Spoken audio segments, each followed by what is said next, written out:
para a vida, porque esse assunto sobre bactérias, estamos aí num mundo meio bactérias e vírus com grande importância aí na medicina, em relação a tanto causar doenças, como também a solução para os nossos problemas, que a gente vai falar um pouquinho mais à frente.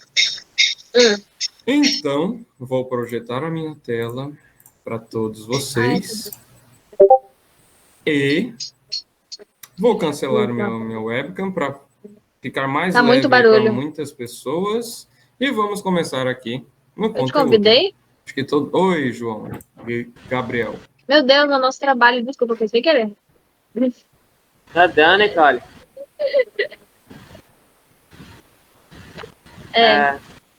Foi sem querer. Olha que o Não Carlos falar mandou. nada, cara. Não vou falar Olha nada. que o Carlos mandou, gente. O que aconteceu, Luan? Me diga aí. Não, depois me fala. Vamos continuar com a aula. A eubactéria... João Gabriel, a eubactéria também é conhecida como bactérias Você escolhe o que você quer fazer, apresentar, teatro, vídeo, sei lá, você que escolhe. A gente escolheu o podcast. Bactérias não seriam falsas, ela não escolheu o tema, ela não escolheu o tema ainda. Entendeu? Eubactérias são bactérias que nós conhecemos. Você vai ver a diferença. Porque ela só deu uma prévia dessa atividade, ela não... Bactérias, ela não explicou ainda. E as arqueas, a gente só se adiantou. Falei sobre alguns formatos aqui, falei sobre as cianobactérias, já falarei um pouquinho mais. Que a ciano significa azul, então elas são conhecidas como as algas azuis. Ela não diz quando ela vai passar, mas espero que sim. Sobre o reino procarionte. Desculpa, o reino procarionte não, monero. Procariontes são aqueles que não apresentam núcleo. Tá? Isso tem que ficar bem evidente para vocês. Procariontes são aqueles que não apresentam um núcleo organizado. Eu acho que eu cliquei errado. Eu não estou usando o mouse, aí eu tenho habilidade. Eles são chamados de ubíquos, ou também chamados de cosmopolitas. Que esses ubíquos significa que eles podem ser, que seres onipresentes. Significam que eles são que nem Deus? Não significa isso, mas eles se apresentam em todos os lugares do planeta, até locais que têm baixas temperaturas, como locais que têm um pouquinho mais de temperatura, locais que são inapropriados para a existência da vida humana, eles estão lá. Por exemplo, vocês encontram bactérias na gengiva dos humanos cerca de 109. Por que 109? Tá, 109. Como é que é, professor? Pode repetir? Vamos lá, eu 10 vi milhões de bactérias 109 quadrados. 1 milímetro de água de uma praia comum pode contar com mais de 106. O professor é casado, gente. Que isso? Tem uma filha, velho. Mas pois é, né? Ele 109. Então tem muita bactéria. Como é que é o nome daquele áudio? Vocês sabem. E aí eles encontram... Como é que é o nome daquele negócio? Ou vou colocar outro uma caixa aqui. Você é gay, mano? É gay. Que significa aquele que áudio lá. Ele falou que todos os 109 cantos do planeta, tá ok? Cosmopolitas ou ubíquos significam isso. Mas nós temos algumas bactérias que elas são chamadas de extremófilas, que elas conseguem suportar ambientes extremos, como as árqueas termoacidófilas, termo de temperatura, acidófilas de acidez. Então elas conseguem viver em locais altas temperaturas e também muito ácido. Como também temos essas sulfolobos, que é um tipo de bactéria capaz de sobreviver a temperaturas bem altas, 70 graus e 75 graus, podendo suportar até 88. Então, o normal delas é ficar entre 70 e 75, mas conseguem suportar até 88. E temos as halófilas, que conseguem sobreviver em locais com alta concentração de sal. Por exemplo, o Mar Vermelho lá. Não, Mar Vermelho não, desculpa, Mar Morto, que tem uma grande quantidade de sal. E temos as metanogênicas, que conseguem viver em locais que têm o gás metano, que é tóxico para os humanos em grande quantidade. Já para elas é normal. E nesse grupo de bactérias, nós temos algumas que conseguem degradar o açúcar, né, proveniente do meio, ou produzido por elas mesmas através do processo de fotossíntese. Isso mesmo, pessoal. Algumas bactérias realizam fotossíntese. E essas que realizam são chamadas de cianobactérias. Realizam fotossíntese. também conhecidas como algas azuis. Alga pertence ao reino protista, protoctista, mas por elas realizarem fotossíntese, elas são incluídas aí no grupo como se fosse algas, mas não são algas, só são conhecidas por realizarem fotossíntese, tá? E ao contrário do que você pensa, elas não possuem coloração exclusivamente azul. Temos algumas amarelo-alaranjadas, vermelhas e principalmente verdes. As cores variam em consequência do tipo de pigmento encontrado no seu interior, que pode ser chamado de ficocianina, carotenoides, ficoeritrina e a própria clorofila, que nós conhecemos como um pigmento verde, né? Então, elas são conhecidas como algas azuis, mas podem apresentar outras cores por causa do pigmento que tem no seu interior. Compreendido? Sim. Não, elas não estão no grupo de algas, Apoena. Elas são conhecidas como algas azuis por realizarem fotossíntese, mas elas pertencem ao reino Monera, enquanto as algas pertencem ao reino protista, ou protoctista. Tá? Mas eu só falei no grupo, entre aspas, porque ela realiza fotossíntese junto com algas e também plantas, mas cada um tem um reino diferente. E aqui, ó, mostrando os geysers, né, no Parque Nacional de Yellowstone, lá nos Estados Unidos, com temperatura que pode ultrapassar aí 80 graus Celsius e o pH fica em torno de... Eu vou deixar os na escada porque tá fazendo muito barulho aqui fora. Então elas conseguem sobreviver pra te oferecer a essas energia? Condições. Ou pra ela viver, então? E agora, no raciocínio para vocês aí. Bactéria não é sinônimo de doença. Vocês sabem que o nosso corpo, ela em troca te eu até comentei, eu acho, 1% do peso do nosso corpo, 1% do peso do nosso corpo é composto por bactérias. 1%, pessoal. E aí vocês pensam, nossa, por isso que eu fico doente com frequência, nossa. Não, essas bactérias vivem na nossa pele, vivem dentro do nosso tubo digestório. Isso tudo para sobreviver, que elas usam a gente como se fosse uma residência, né? Elas são nossas inquilinas. Temos aí um exemplo de mutualismo. Seria muito interessante, que a bactéria vive dentro do nosso corpo, tira o seu sustento e dá nutrientes para o nosso corpo também. Como também ela pode proteger o nosso corpo de bactérias invasoras. Porque ela tem que defender o território dela. É a casa dela, então ela tem que defender. Caramba. Ok? E aí, por exemplo, nós damos nutrientes enquanto ela proporciona aí a produção de vitamina K. Que a bactéria faz isso. Ó, algumas vivem na pele e não são causadoras de doença, protegem a pele e também esse proteger a pele contra doenças que podem dar danos à nossa saúde. E essa informação é importantíssima, vocês podem levar isso até o terceiro ano, que é a questão das bactérias, que eu vou contar um pouquinho sobre elas.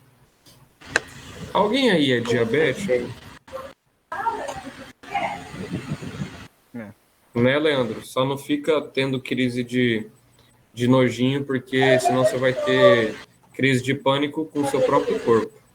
Ok, o pai do Apoena é. Vamos usar o pai do Apoena como exemplo.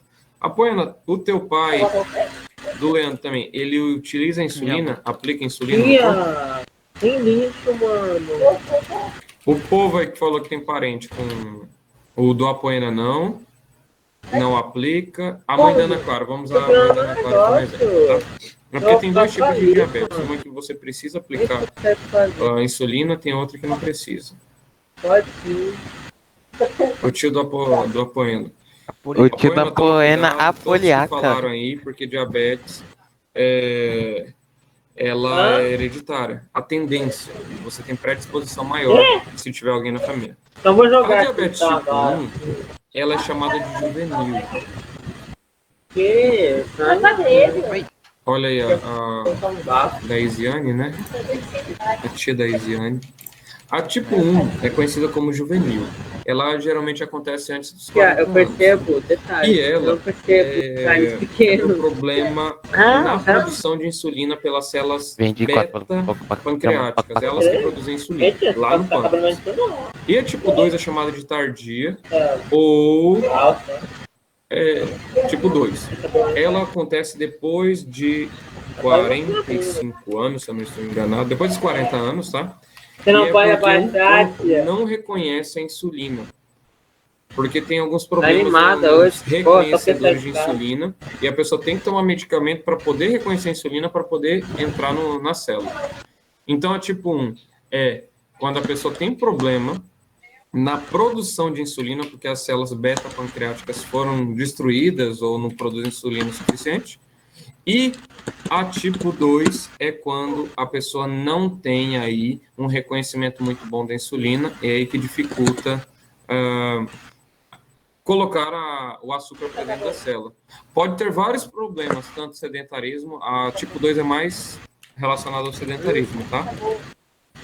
Isso, é porque se não coloca insulina, pessoal, uma alimentação, sedentarismo, vários problemas, e também a questão da genética, tá? O que o Cauã falou aí é porque quando você não coloca o açúcar para dentro da célula, não produz energia. A insulina tem essa função, colocar o açúcar para dentro, que é a tal da glicose, para dentro da célula, para produzir. Tu, sei lá, come não doce, colocando, fica a mais pessoa animado. fica fraca, fica sem energia, e daí quando coloca a insulina na corrente sanguínea, ajuda. Mas por que eu estou falando sobre diabetes? Corona? Temos bactérias que antigamente utilizava a insulina do porco. Pegava a insulina do porco para aplicar nos humanos. Só que como causava muita alergia, os humanos, eles usavam a insulina do porco até onde deu, né? Só que depois, quando chegou o mundo microscópico e a alteração genética de alguns seres, começou a manipulação genética. E aí, o que os humanos fizeram? Pegaram um trecho da insulina humana, um trecho do material genético, pegou uma bactéria, colocou esse trecho lá na bactéria, esse trecho do material humano, né, da insulina, e a bactéria, quando ela se reproduzia, ela também começou a produzir insulina. E, pessoal, insulina compatível com os humanos, porque tem o material genético humano. Então, hoje, a insulina que é aplicada foi produzida por bactérias, tá? Aqui, ó, produção sintética da insulina, que auxilia na quantidade de açúcar. Colocar essa bactéria diretamente no nosso corpo, será que ela não pode fazer isso automaticamente? Então, esse trecho aqui fala um pouquinho, quem quiser marcar aí, tá? Mas as bactérias nos auxiliam nessa produção de insulina, porque o humano colocou material genético da própria insulina humana. Então, se cuide, Ziane. Se cuide. Se alimentem bem, evitem ficar sedentários, e é basicamente isso. Se você tem predisposição... Não, é uma forma correta. Evite, tá? Esse tipo de hábitos. Que porra! Características gerais dos procariontes. Eles são unicelulares, apresentam uma única célula, mas eles podem formar grupos, esses unicelulares podem se unir, né? E aí fica um grupo de seres unicelulares de qualquer jeito, mas eles podem ser sozinhos ou pode ser em grupos. E o nome procarionte, pro significa antes, carion, núcleo. Então são seres que são antes da formação do núcleo, ou seja, eles não têm um compartimento que envolve material genético, não tem um núcleo individualizado. Apresenta material genético? Sim. Só que ele fica solto ali no citoplasma, tá? Aí alguns biólogos utilizam o nome de nucleóide, que é esse material genético solto aqui. E além dos núcleos, eles também não têm compartimentos membranosos intracelulares, ou seja, não tem separações aqui dentro, é tudo como se fosse um único compartimento. Comparando com a célula eucariótica, que eu significa verdadeiro e cário núcleo, né? Células que apresentam compartimentalização interna, eles, pessoal, calma aí, o núcleo na célula eucarionte é o que caracteriza a diferença de um e de outro. E na figura aqui que nós vamos analisar, tá? Só vou falar um pouquinho sobre o tamanho. Legal. O tamanho que eu vou passar nesse vídeo aqui para vocês verem a escala do tamanho, que não vão ver, eu não quero mostrar para vocês esse vídeo, não vou mostrar porque eu não quero, tá? Não é porque o livro deu problema, não, é porque eu não quero mesmo. E aqui, por que não quer que a gente veja? A bactéria, vou ver agora. Ela tem aqui, ó, 0,1 micrômetro. Lembre-se que a um gente aí, micrômetro é Pedro, igual a falou. 0,0000001 metro até organismos de 50 micrômetros. Então, temos bactérias que são maiores que as outras, tá? Depende muito da espécie. Tô entrando já. Bactéria, tá aqui o seu nucleóide ou material genético, DNA, aqui solto no seu citoplasma. Nós temos uma cápsula que reveste a bactéria. Qual é a Nós página? temos parede celular que reveste também a outra camada e temos a membrana plasmática. Qual é a Nem página todas as que tá? bactérias têm cápsula, 2, 10, tá? Mas teriam aí 3 membranas protetoras da bactéria. Nós temos as fímbrias, que as fímbrias ajudam na reprodução das bactérias. Temos os flagelos, que auxiliam na locomoção, como também tem cílios, algumas têm cílios que também ajudam na locomoção, tá? Só um segundinho, pessoal. Que o meu notebook está esquentando um pouco, eu estou procurando aqui o vídeo está disponível. Um apagador para colocar embaixo. Tá, continuando. Nós temos o citoplasma, que é onde as reações metabólicas acontecem. Indisponível. Temos os ribossomos, que são responsáveis por produção de proteína. É a única organela como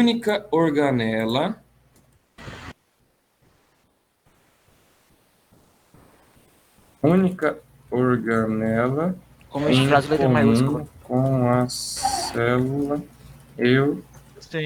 eucarionte, tá?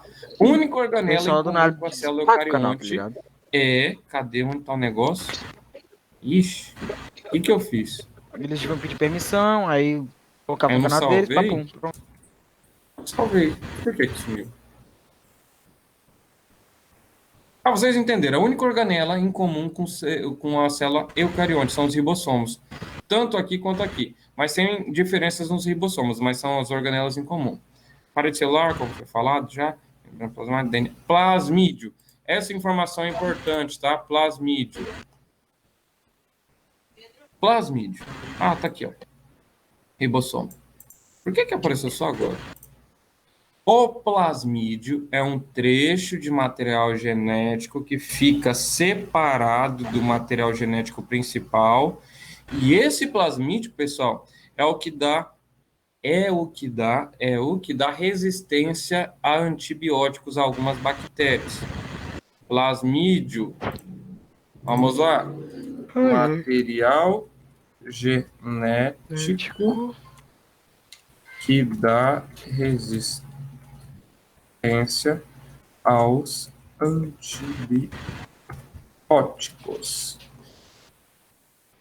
Então, isso é a função do plasmídio, material genético que dá resistência aos antibióticos.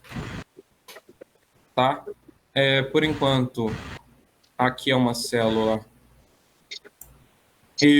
procarionte, não tem núcleo, e aqui é uma célula eucarionte que apresenta núcleo, tá? As cores sempre serão cores fantasia, não para de fazer barulho. Porque elas não são dessa cor, são transparentes. Isso então é só para deixar mais didaticamente bonitinho para vocês observarem melhor essas estruturas, tá? Então, aqui temos várias organelas, como o retículo endoplasmático não granuloso, o retículo endoplasmático granuloso, flagelo, a mesma função de locomoção, lisossomo, que é digestão intracelular, centríolo ajuda na divisão da célula, peroxissomo ajuda a tirar substâncias tóxicas de dentro da célula, o citoesqueleto, que as bactérias também têm, ajudam aí no formato da própria célula, como também ajuda na locomoção de substâncias aqui dentro, ribossomos, aqui é a única organela em comum, ela produz proteína, complexo Golgi, etc. Mitocôndria, que produz energia. Vocês vão ver essas funções mais adiante. Mas lembrem que o ribossomo produz proteínas. E temos aqui o núcleo como centro da célula, que tem um material genético protegido. E basicamente isso. A diferença principal, organização do núcleo. Uma não tem, que é a célula procarionte, enquanto a eucarionte apresenta núcleo. Isso eu pedi para vocês falarem lá na atividade. Não é verdade? Pedi na atividade, pessoal? Pedi? E pediu, né? Pedi, né? Então, até agora, alguma dúvida? Tá tudo tranquilo? Sim. Beleza. Não, sem dúvida, no caso. Ok. Eu me buguei na fala dele, velho. Ele só pergunta. E agora vamos falar um pouquinho sobre as estruturas da bactéria. E outra não, ele faz na mesma, estruturas entendeu? são chamadas de obrigatórias, ou seja, tem que aparecer em todas as bactérias. E temos as estruturas não obrigatórias, porque nem todas apresentam, né? Vamos falar primeiramente sobre as obrigatórias. As obrigatórias são parede celular, membrana plasmática, ribossomos e o material genético. Todas essas estruturas são obrigatórias e aparecerão em todas as bactérias que vocês forem ver. Todas. Só que tem umas estruturas que não aparecem em todos, como a cápsula, as fímbrias, os flagelos, os plasmídeos, que são essas estruturas não obrigatórias, tá? E a parede celular, que é uma estrutura obrigatória, ela é composta por açúcares do tipo peptídeo-glicano. Essa parede celular está encontrada nas células vegetais e ela é bem rígida, dá uma proteção muito grande para as células. A gente vai ver um pouquinho mais sobre essa celulose lá no capítulo 12. Mas deixa eu falar sobre a resistência. Deixa eu mostrar aqui. As pessoas que já comeram milho vão saber do que eu estou falando. Pessoal, o nosso suco gástrico é incapaz de digerir a celulose. Ou seja, quando vocês comem milho, que é um exemplo mais viável de dar. Quando vocês comem o milho, às vezes quando vocês não mastigam muito bem, o milho ele entra inteiro no seu corpo e ele sai inteiro. Isso mesmo, Pedro Miguel. Ele sai inteiro. Isso, o ácido não vai degradar essa substância celulose. Não degrada. E aí, o milho entra e sai do mesmo jeito, por causa da celulose, o ácido, suco gástrico, todos os ácidos que nós temos aí no nosso corpo não conseguem digerir. Tá? Então, é por isso que o milho entra de um jeito e sai do outro. Mas o importante é vocês mastigarem bem, que aí vocês vão pegar os nutrientes que estão dentro do milho. Se vocês não mastigam, ele entra e sai do mesmo jeito. Mas se vocês mastigam, pegam os nutrientes, mas as capinhas do milho vão sair do mesmo jeito que entrou, tá? A única diferença é que se você mastigar, você vai pegar mais nutrientes de dentro do milho. Deixa eu ver. Tá. Os micro-organismos denominados arqueas também são procariontes, conforme dito anteriormente, né? No entanto, eles não possuem uma parede celular composta de peptídeo-glicano, sendo essa a principal distinção entre as arqueas e as bactérias. A arquea não tem parede celular, já as bactérias apresentam. Por isso que elas foram colocadas em grupos diferentes, tá? Em algumas espécies é possível encontrar uma camada gelatinosa externa, que essa camada gelatinosa externa é formada por açúcares ou proteínas e corresponde a essa cápsula bacteriana, que é de fundamental importância para a patogenicidade de algumas bactérias. O que é uma bactéria patogênica, pessoal? Uma bactéria que tem doenças. Que pode causar doenças ao corpo. Isso, pode causar doenças. Muito bem, João, muito bem. Ela pode causar doenças. Então, essas bactérias patogênicas causam doenças. Sabe-se que a cápsula protege a bactéria da ação das células de defesa do organismo parasitado, facilitando a ocorrência dessa infecção. Então, experimentos em que linhagens de bactérias capsuladas tiveram suas cápsulas removidas demonstraram a perda da capacidade de infecção por elas. Então, a cápsula é ligada à infecção bacteriana, tá? Logo abaixo dessa parede celular encontram-se a membrana celular ou membrana plasmática. Então, a ordem correta seria cápsula bacteriana, parede celular e a membrana plasmática. O fone quebrou, né? Lembrando que a cápsula foi o fone, ele não tá ouvindo, não. Mas se fosse falar é parede celular e membrana acho que foi o fone, que já que ele não tá ouvindo. Ela é composta de uma bicamada de lipídios e sua principal função é a delimitação do citoplasma e a realização de importante controle. Alguma coisa aí, galera?